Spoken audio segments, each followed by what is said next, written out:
Tonight, a fire at a storage facility in Strathroy deemed suspicious. Plus, teens crashing an end-of-summer party in Chatham leads to multiple arrests. And the federal government announcing eligible businesses can now apply for funding as they face trade challenges.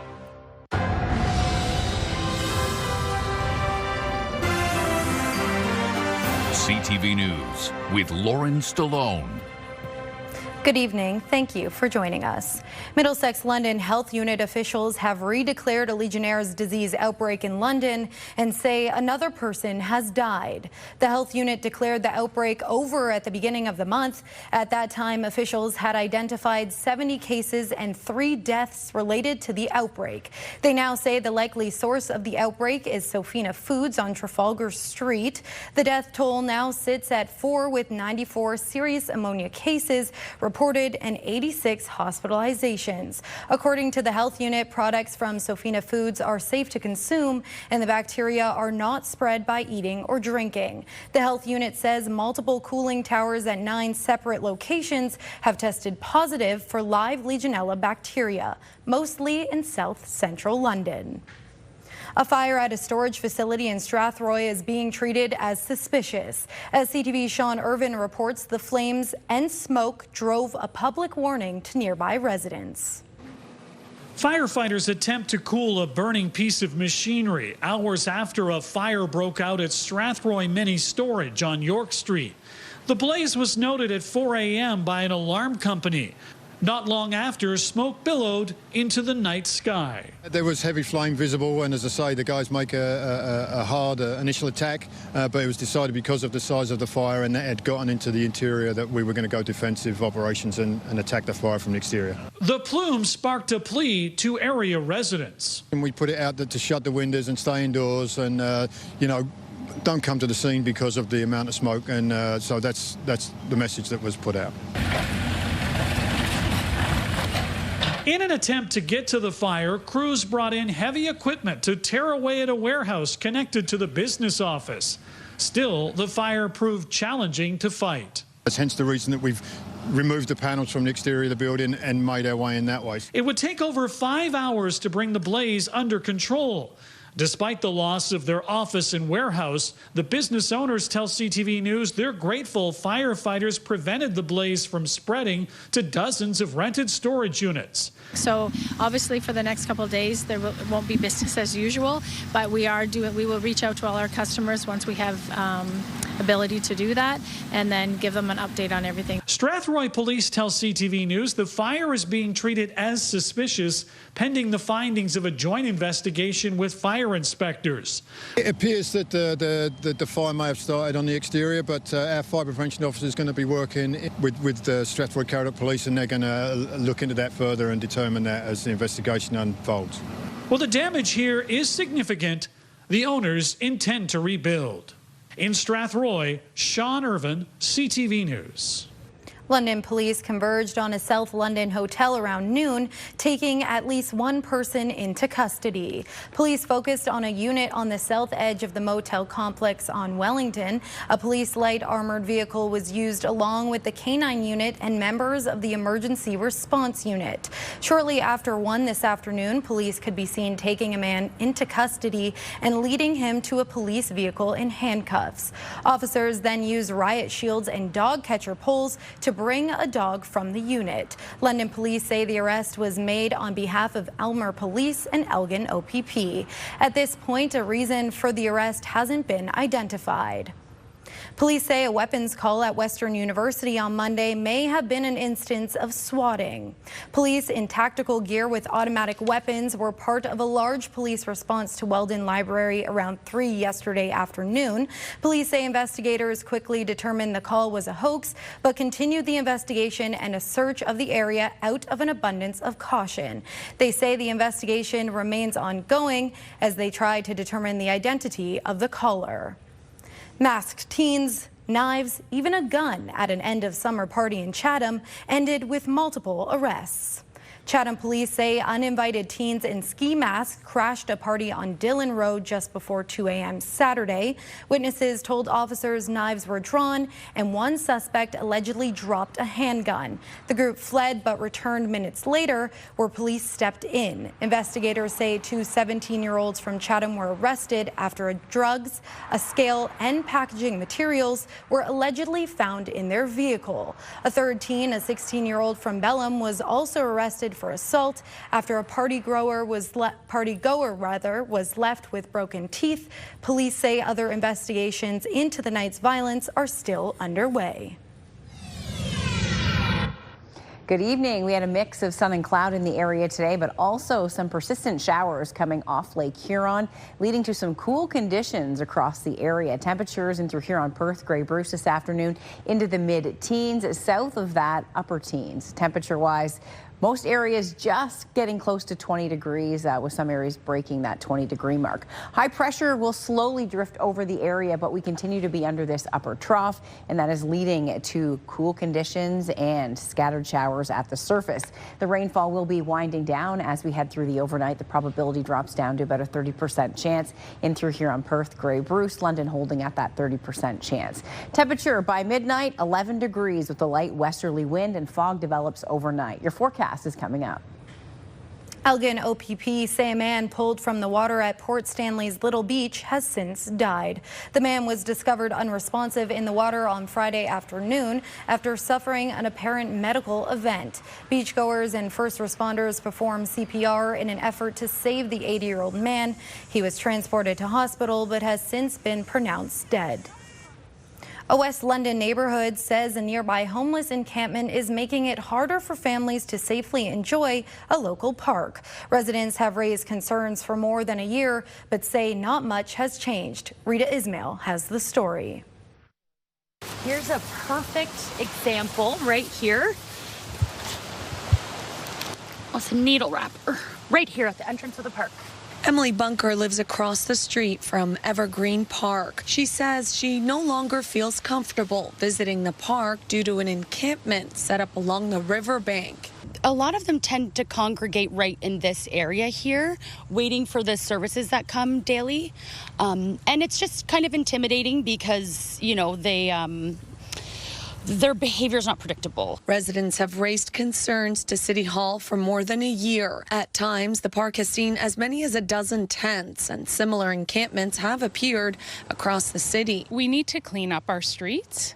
It's not insensitive, it's actually compassionate to help these people and come up with a solution that's going to benefit everybody. Ward 13 Councillor David Ferreira says there are legal roadblocks. He points to a court ruling that prevents the city from clearing encampments unless there's an alternative place for them to go. We don't necessarily have any areas to refer anybody to. That has really kind of put the pressure on. And what are we supposed to do? I would like to see a citywide approach that has something that could immediately address the immediate issues that we have right now. Meantime, Emily says she's worried about families and pets in the neighborhood. There are a lot of children in this neighborhood and people walking their dogs, and you don't know what kind of paraphernalia is going to be around because they're everywhere. We need someone to take action and help these people.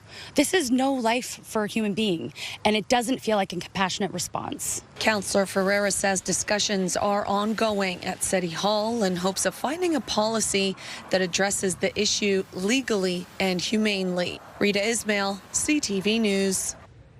Chatham Kent Council can't seem to make up its mind after flip-flopping again on how to handle a controversial encampment. After first voting to move tents farther away from homes, Council has backtracked, keeping the site in place and raising more frustration in the East End. CTV's Robert Lothian reports. Just call it for what it is. Chatham's East End is the city's dumping ground. For the third time in 4 weeks, frustration over Chatham's largest encampment boiling over in council chambers. A final plea to move the Grand Avenue East encampment out of sight. They just bring junk and garbage there, and they're kind of like, it just gets bad.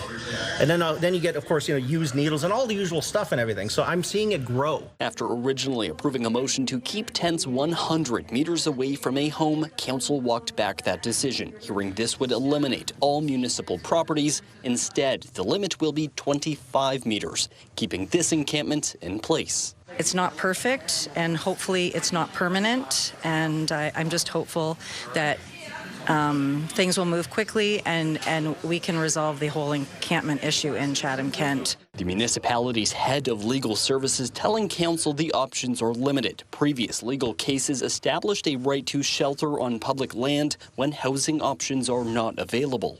Council's options in dealing with this difficult social issue are seriously constrained by a number of legal cases. Council is also funding privacy infrastructure at other potential encampment sites, and Jubenville is asking the city to explore establishing more addictions treatment options and housing resources. After people have completed the detox, they don't necessarily have a place to go because there's a waiting list to get into treatment programs. For Lebrec and the rest of Chatham's East End, the new reality is frustrating, but not surprising. This is Chatham-style NIMBYism. It's the chef's kiss. It's just, they did a great job, in terms of sticking it to the East End. Robert Lothian, CTV News, Chatham. We're hearing for the first time today directly from Barrie Police the investigation of 2 gruesome murders. The murder charges against one man were laid after an extensive police search at a homeless encampment. A caution, some of the details may be upsetting. CTV's investigative reporter John Woodward has the details. These were not random murders. Barrie Police speaking for the first time about the disturbing results of their investigation into the disappearances of 45-year-old William Blake Robinson and 41-year-old David Kyle Chisgue. Began as a missing person investigation in January of this year, was grown into one of the largest investigations Barrie Police have ever had. Charged is 52-year-old Robert Ladouceur, the unemployed man known as Tattoo Rob, facing gun and drug charges, as well as murder and indignity to human remains. He lived with the 2 men at a homeless encampment in Barrie, officers said. That encampment fenced off for weeks among the sites targeted in an extensive search. Their investigation put to rest speculation there are more victims or other suspects. Incidents like this are shocking and understandably shake our community, but they are exceedingly rare. Barrie Police dismissed speculation that they had a serial killer on their hands, but they did say more evidence is expected to come out in the court process. Ladouceur has a hearing scheduled this Friday. Outside the encampment now, flowers and a heartfelt message. Many of the homeless people that once lived there have since moved on, some to a spot opposite the Barrie courthouse. Like, for somebody to do that to someone else, it's pretty scary and unbelievable. Justin Ouellette has lived on the streets of Barrie for 3 years, waiting for housing. He said he knew the man he called Blake. Oh, he was like an average guy. He liked we hung out and went to parties and stuff. It can happen to anyone, especially being homeless. Another homeless man, Jesse French, said he avoided the encampment. You see people come and go all the time, right? And you never know if sometimes people just disappear for good reason or bad reason. You don't know, right? French said he was grateful to have at least an explanation in the men's disappearances. John Woodward, CTV News. In Hamilton this morning, the federal government announced that eligible businesses can now start applying for funding as they face trade challenges. Ottawa says the Regional Tariff Response Initiative is intended to respond and compete amid shifting market conditions. This is a 3-year program. It's a $450 million national initiative that will support businesses and organizations to help businesses grow, adapt, and lead in the changing economy. Part of that $450 million, almost $160 million, will be here in Southern Ontario. This includes investing in digital tools and automation to boost productivity, to enhance competitiveness, to strengthen our domestic supply chain, to enhance internal trade and market diversification, and enable greater resiliency among Canadian businesses. The government says businesses in southern Ontario and elsewhere are under pressure, including key sectors like the steel industry. The tariff response initiative will include up to $150 million nationally to support that sector. Meanwhile, Canada's U.S. Trade Minister is expected to meet with the American Commerce Secretary in Washington. No date has been set, though. The meeting comes just days after Prime Minister Carney announced Canada would drop some retaliatory tariffs on American goods. Back on August 1st, President Donald Trump raised tariffs on Canadian goods not covered by the current free trade agreement to 35%. Meanwhile, Prime Minister Mark Carney was in Latvia today in the midst of a European tour. Canada is also looking for new trade partners while voicing support for nearby Ukraine. Carney spoke this afternoon at a news conference with his Latvian counterpart. This nation understands how precious freedom is and how precarious freedom can be. That recognition by Canada coming 34 years ago, of course, was after Latvians courageously reclaimed your independence, in this case from the Soviet Union's, going to the barricades at the major buildings, including the parliaments. London native Taylor Elgersma has been released by the Green Bay Packers, but his time in the NFL may not be done. Elgersma was signed as an undrafted free agent in May. He played in 3 preseason games, completing 16 of 23 passes for 166 yards, with 1 touchdown and 0 interceptions. He played Canadian University football at Wilfrid Laurier, and he may still get a chance to return to the Packers organization as a member of the team's practice squad. A pair of golfers from midwestern Ontario are getting ready to represent Canada at the Long Drive World Championships this fall in South Carolina. Scott Miller caught up with them practicing on the range today. Dave Ammerman and Ashton Nickel are not messing around when they hit the driving range. I'm aiming for 400 yards. That's what I'm striving to get to, and I will keep pushing until I get to it. But an average drive for me right now is in and around the 340 to 350 mark. Ammerman and Nickel will both be representing Canada at the Ultimate Long Drive World Championships this October in South Carolina. Nickel, who's been golfing since he was 10, has always been a big hitter off the tee, but just took part in his first long drive competition last year. Yeah, a couple buddies were just like, oh, wow, man, you can just crush that ball. You should do something with that. So I tried something, and here we are. While the long-hitting duo have invested in special drivers to help add distance off the tee, like most sports, getting better is about practice, practice, practice. A lot of speed training, getting your club speed faster, using, learning how to properly swing is the biggest thing that I've had to do in the last couple of years. So my swings, it's gone multiple times over from what it used to be, and so it's a lot of work, but it's rewarding. Nickel has added a rocking motion before he hits the ball to try and up his distance, which currently sits around with 315 yards off the tee. Just giving you some more leg power into that ball. Hip swing.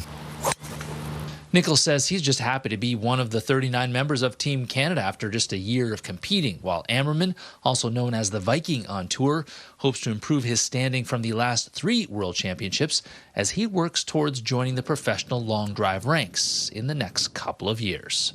I don't know if I'd call it a job. It's pretty expensive to travel around and do everything. Like, you got event entry fees, you got accommodations, travel, everything that comes with it. The pro level does pay out. Amateur level, there's no monetary prizes. It's pretty much just bragging rights and trophies and belts and stuff like that.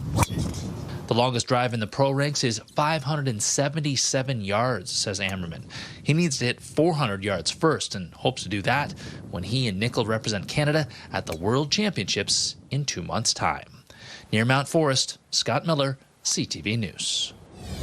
Coming up, allegations of hospital negligence, the Ontario husband who says his wife died of sepsis after giving birth.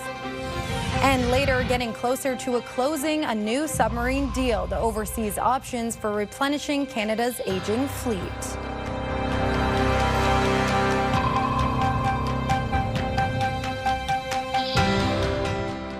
Download the CTV News app and stay on top of local stories as they unfold. We begin tonight with Ontario's latest. Customize your feed and watch live wherever you are. CTVLondon.ca, your home for news.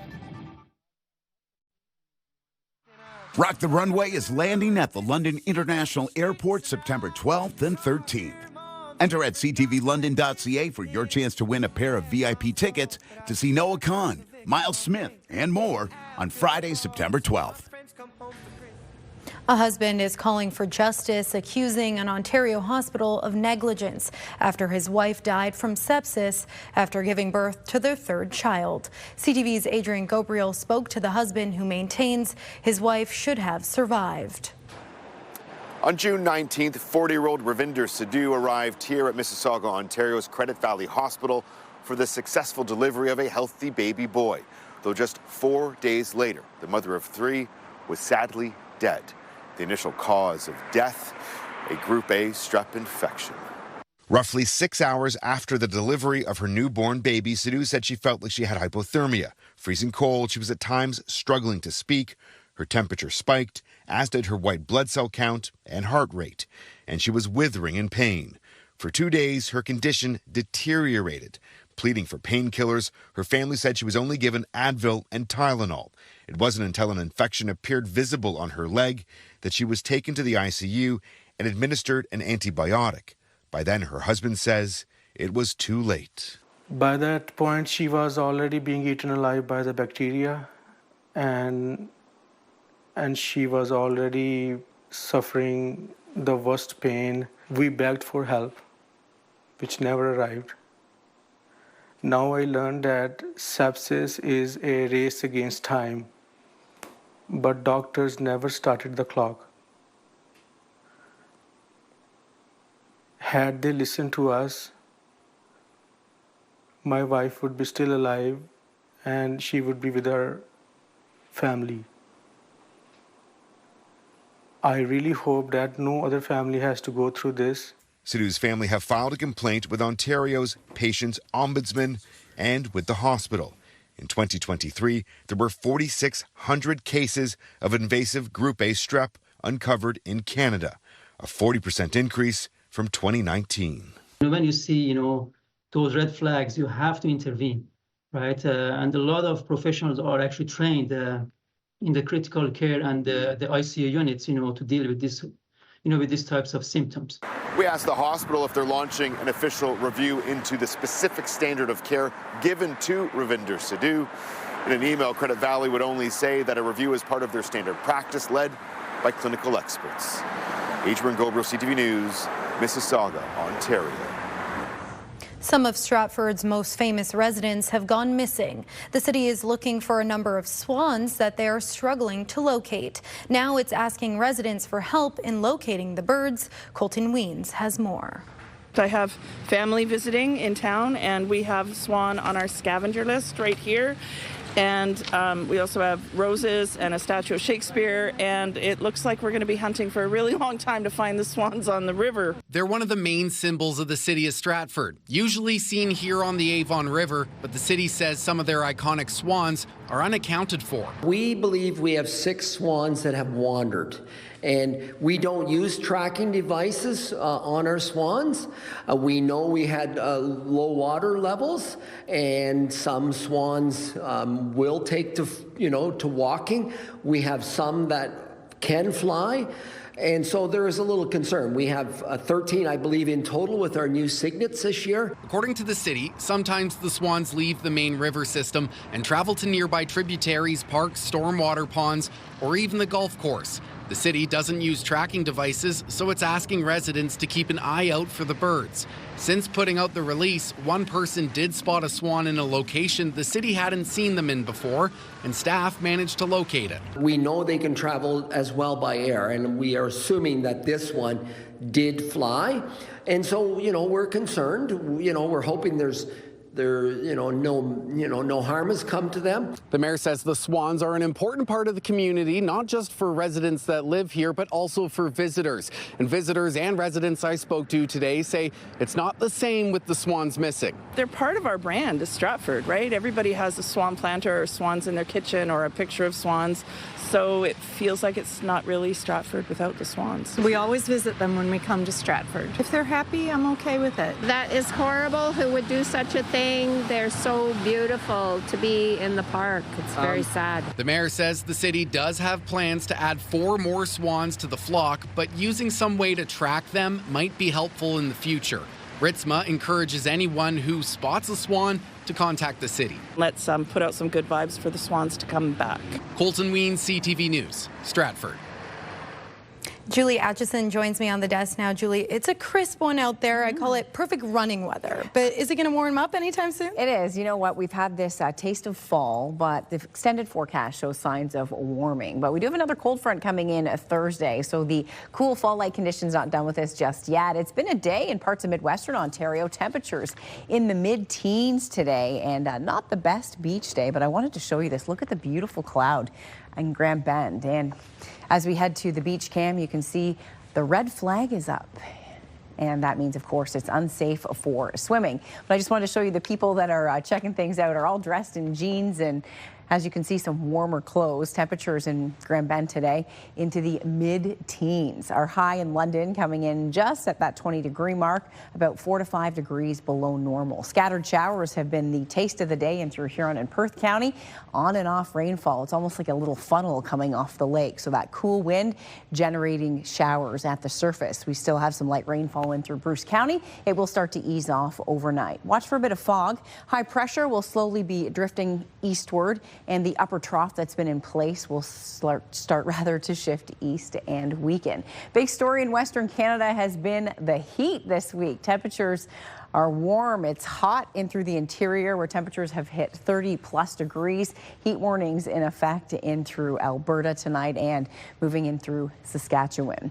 Cooler conditions in northwestern Ontario. Maritimes 20 to 22 degrees, so nice and comfortable. It'll be cool overnight and once again fresh waking up tomorrow morning to some chillier conditions. I've had my windows open all week and it's been almost quite cool first thing in the morning. Temperature wise over the coming days, still quite cool and comfortable. We will see the temperatures creeping back up by the end of the holiday weekend, but through the rest of the week we are talking nice conditions. The cold front comes in Thursday with some rain and the possibility of some thunderstorms. You can see as it moves through. This forecast model indicating it coming in a bit earlier in the day. We will leave the rainfall through the afternoon into the evening, so scattered showers are expected to continue as the front comes through the area. It will bring a reinforcing push of cool air, and that means temperatures will once again average a bit below normal heading into the holiday. Overnight, 7 degrees in Mount Forest, KW, London dipping to 9 degrees, a bit milder along the lake shore. Tomorrow morning, some sunshine, beautiful start to the day, 19 degrees by lunchtime, and the forecast high coming in at 23 under a mix of sun and cloud. Our Metal Roof Outlet forecast for Thursday, bringing in some rainfall. Now, if the rain comes in early in the day, we likely won't get to 23 degrees. However, if it pushes just a bit further later in the day, the temperature will come up. So Thursday is one of those days we'll be watching with the front coming in with the possibility of some thunderstorms. Friday, Saturday, Sunday, Monday, Tuesday, a mix of sun and cloud. We'll climb to 22 degrees through the holiday weekend. We'll be at 23 by Monday and 25 on Tuesday. Midwestern Ontario, your forecast heading into tomorrow. A nice mix of sun and cloud and rain on Thursday at 19 degrees on Friday and a mix of sun and cloud. A bit milder towards Huron and Perth County. Temperature 19 around Grey Bruce. Mix of sun and cloud Saturday, Sunday and Monday. Daytime highs over the holiday weekend for you. A bit cooler through cottage country, 19 to 22 degrees. But the probability of showers drops off once again on holiday Monday, and we are expecting warmer temperatures to move back into the region on Tuesday. Lauren? Still ahead, a made in Canada rocket company, the aerospace project based in small town Newfoundland, ready for launch. Summer is slipping away, and just a reminder, school is officially back in session 1 week tomorrow. So to celebrate, we have a list of the most unhinged things kids have brought to school from teachers and parents. We'll talk about it at 8:15 tomorrow.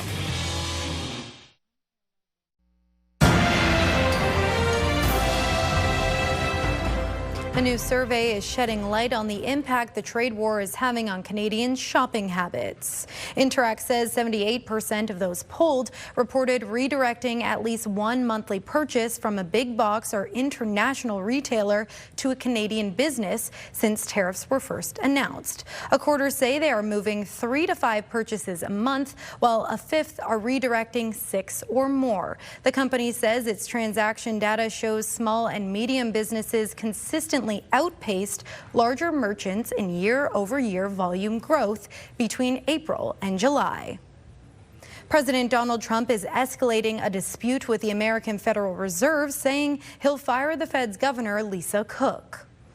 In a letter, Trump says he's seeking to remove her because of allegations she committed mortgage fraud. Cook has not been charged with a crime, and she's fired back, saying, "I will not resign." Trump's move is expected to set an extensive legal battle in motion that will likely go to the Supreme Court, potentially disrupting financial markets.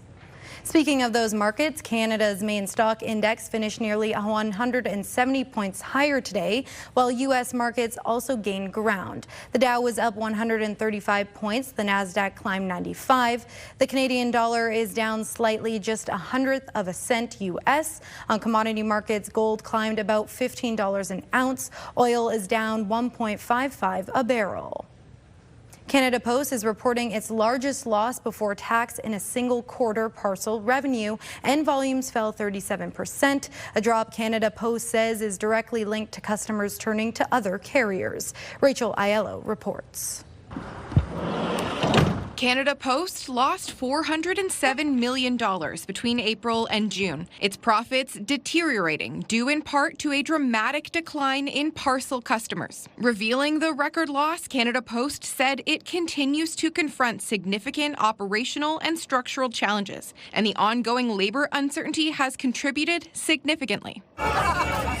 Last year's strike and the threat of more disruption this spring prompted this hobby shop owner, who for nearly 40 years loved and relied on Canada Post, to pivot. That was why I had to make the move and say we can't rely 100% on one source. He now lets his customers across the country choose their courier. I've got to run a business and I can't shut down for a month or month and a half at a time. The uncertainty is shared by Canada Post workers, the union says, as contract negotiations with the Crown Corporation remain stalled. It affects us every day, and when you're going to get a mortgage or you're going to buy a car, those are things that you worry about. Do you have a job in the future? The minister responsible calling Canada Post's financial situation deeply troubling, saying both sides have a responsibility to ensure a future that continues to serve Canadians, and that the government is committed to a sustainable, modern, and resilient postal service. With the government's expenditure review well underway, the minister also said he'll be keeping a close eye on Canada Post, which is on track to record an even larger annual loss in 2025 than last year's $840 million. Rachel Aiello, CTV News, Ottawa. When we come back, the fallout after an attack on a Gaza hospital. Airstrikes continue, protests erupt while famine conditions persist. A second day of massive nationwide protests across Israel. Families of the hostages ramping up pressures on the government, calling for the release of those still in captivity and an end to the war in Gaza. Heather Wright reports. On a highway outside of Tel Aviv, protesters burned tires, blocked traffic, and demanded an end to the war in Gaza. Accept the deal that's on the table to end the bloodshed that's going on. These protests are the largest anti-war demonstrations to take place in Israel since the Hamas-led attacks of October 7th, which triggered the war in Gaza. They come as Prime Minister Benjamin Netanyahu faces mounting pressure, both at home and abroad, over the deteriorating situation in the enclave. On Monday, Israel struck one of the only functioning hospitals in southern Gaza, then hit the facility a second time as journalists and rescue workers rushed to the scene. At least 20 people were killed, including 5 journalists. Israel says the strike was targeting a Hamas camera and will investigate what happened. And I've worked in that hospital. Nicole Lassard spent May, June, and July working in Gaza as a nurse with Médecins Sans Frontières. She says the suffering is constant. There's not enough food or medicine, and since Israel handed over aid distribution to the U.S.-backed Gaza Humanitarian Foundation, getting aid can be deadly. When the sites made an announcement they were going to open for food distribution, we would shortly receive mass casualties to the hospital. They keep the doors closed and then open them. People rush in. The food is dropped in the center, and it's basically like a fight to the death. As Israel pushes ahead with its military offensive in Gaza City, there are not only fears in Gaza but in Israel as well, with approximately 20 living hostages still being held in the enclave. The Prime Minister has really gone rogue now. He's going against his chief of staff. He's going against the hostage families. He's going entirely against the international community. Today, the United Nations demanded that Israel's investigation into the killing of journalists at Nasser Hospital comes with accountability, noting that over 270 journalists have been killed in Gaza since the war began. Heather Wright, CTV News. President Donald Trump is hinting at more sanctions on Russia, calling for direct peace talks between Vladimir Putin and Volodymyr Zelensky. It's very serious what I have in mind if I have to do it, but I want to see it end. I think that in many ways he's there. Sometimes he'll be there and Zelensky won't be there. You know, it's like, who do we have today? I got to get them both at the same time. But I want to have it end. Meanwhile, Trump is suggesting he'll deploy more troops to more American cities, extending his controversial crackdown in Washington, D.C. Mike LeCouture has more on the backlash and which major urban centers could be next. Next should be Chicago, because as you all know, Chicago is a killing field. The U.S. president taking aim at one of the country's biggest cities, claiming the crime rate is out of control. 2 weeks after deploying the National Guard to Washington, troops were seen overnight carrying guns in the capital. And Donald Trump is threatening to send the military to Chicago. The governor of Illinois should say, President, would you do us the honor of cleaning up our city? We need help. They need help. Governor J.B. Pritzker says they don't, pointing to Chicago police stats, saying crime has dropped in the last 12 months. Murders were down 31% over the same period last year. Shootings have dropped by 36%, and vehicle thefts were down 26%. What President Trump is doing is unprecedented and unwarranted. It is illegal. It is unconstitutional. It is un-American. The Washington Post reports a mission to Chicago would have parallels to the deployment to Los Angeles in June. 2 months ago, 4,000 members of the National Guard and 700 active duty Marines descended on L.A. following a series of protests against U.S. immigration and customs enforcement. And some Chicago residents welcome the move. It needs to happen. It's no law and order. I mean, if you got the National Guard right there, are you going to rob somebody right there in front of the National Guards? No, you're not. Democratic lawmakers are pushing back, calling Trump's move an authoritarian power grab. I don't like a dictator. I'm not a dictator. I'm a man with great common sense, and I'm a smart person. Mike LeCouture, CTV News, Ottawa. Welcome back to KP's Rescue 975, brought to you by London's Airport Kia. This week we are meeting Tommy. He's arriving in style in a 2025 Kia Seltos. Tommy is a 2-year-old Bichon Frise who has already been through so much in his young life. He spent his early days in a puppy mill, never knowing love, comfort, or freedom. But thanks to Animal Alert, Tommy is finally safe. He's shy, but also very sweet, and he's learning what it means to be part of a family. Tommy will do best in a quiet home with another dog to guide him, show him the world isn't so scary, and help him to continue to grow. If you have the patience, kindness, and love to give, Tommy is ready to start the next chapter of his life with you. If you're interested in adopting Tommy, visit animalert.ca and follow them on socials. Thank you to Rose for sharing one of her vacation photos with us. A bit cool on the beach today. Watch for fog overnight, and temperatures will remain below normal heading into the weekend. We have a cold front coming in with some rainfall on Thursday. Mark Carney was busy on the international stage today, committing to extending Canada's NATO mission in Latvia for 3 years and pursuing new economic and military cooperation with Europe, something that includes a big-ticket item. CTV's Abigail Beeman reports. Prime Minister Mark Carney tours a shipyard. The German-Norwegian consortium TKMS is pitching Canada to buy its submarines. Our subs are quieter than Canadian Snowfall, but tougher than a player in the Stanley Cup final. In Berlin, the government announced it's narrowed its search for up to 12 new submarines to 2 companies, this one and South Korea's Hanwha. It's not about buying the big shiny object from the showroom floor. It's about how you are going to sustain that capability over what will probably end up being 30 to 40 years. Canada's submarine fleet is so old it will be decommissioned by 2035. Senior government officials describe the situation as having some urgency. So we need to be able to have year-round fleets in all 3 coasts under quite demanding conditions. So that's how the field narrows quite quickly. In addition to tricky technical requirements, the government wants a purchase as massive as this one to have an equal investment in Canada. Really positive indication of with this announcement today, which is atypical for the way Canada's generally approached big procurements, and based on a project budget that could get into like $100 billion range, this could end up being the single most expensive and largest defense acquisition that we've ever undertaken. TKMS's CEO said they were open to building in Canada, which would be a first. The customer is always right? So if they want or demand for special, let's say, reasons to build them in Canada, we would also be able for that. Wednesday, the Prime Minister will meet Canadian troops here in Latvia. Tonight, he announced he will extend the NATO mission Canada leads here by another 3 years. Abigail Beeman, CTV News, Riga.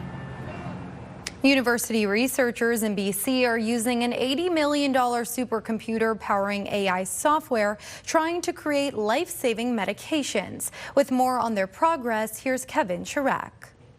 Professor Martin Nestor says new research out of Simon Fraser University is using AI to help speed up the development of new and potentially life-saving medication. I've done research in AI for 20 plus years, and this is the most significant application of our AI or machine learning research that we have accomplished so far. His PhD student, 25-year-old Tony Shen, created the software program. He says finding the right drug molecules to combat disease is like sifting through millions of grains of sand to find a few golden nuggets. But his program, he says, can speed up and simplify the process. And this is where generative AI could really come in, where generative AI could design directly the molecule that could inhibit protein and cure the disease, potentially. The project is powered by SFU's most cutting-edge innovation, an $80 million supercomputer launched this summer. So this is FIR. It's our brand new academic supercomputer. It is the largest supercomputer in Canada.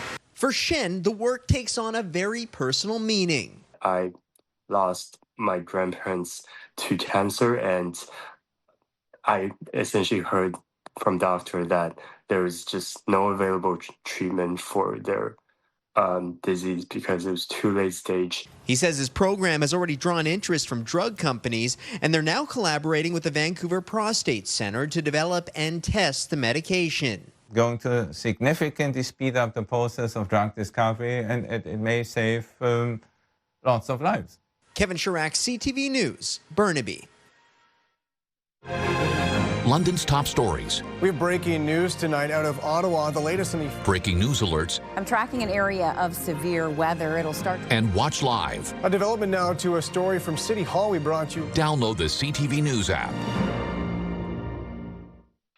It's Jeff Keefe and Backstage Van from Virgin Radio, and we're sending you to London's largest outdoor festival, Rock the Runway. Tickets are on sale now, or you can listen to us on 97.5 Virgin Radio for your chance to win NoahCon tickets. Shortly after revealing a new album, pop star Taylor Swift has dropped another major announcement.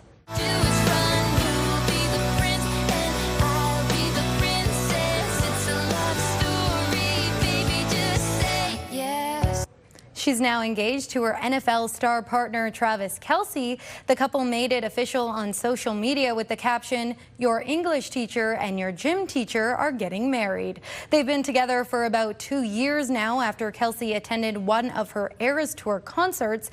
The engagement announcement did not include any details on when they plan on tying the knot.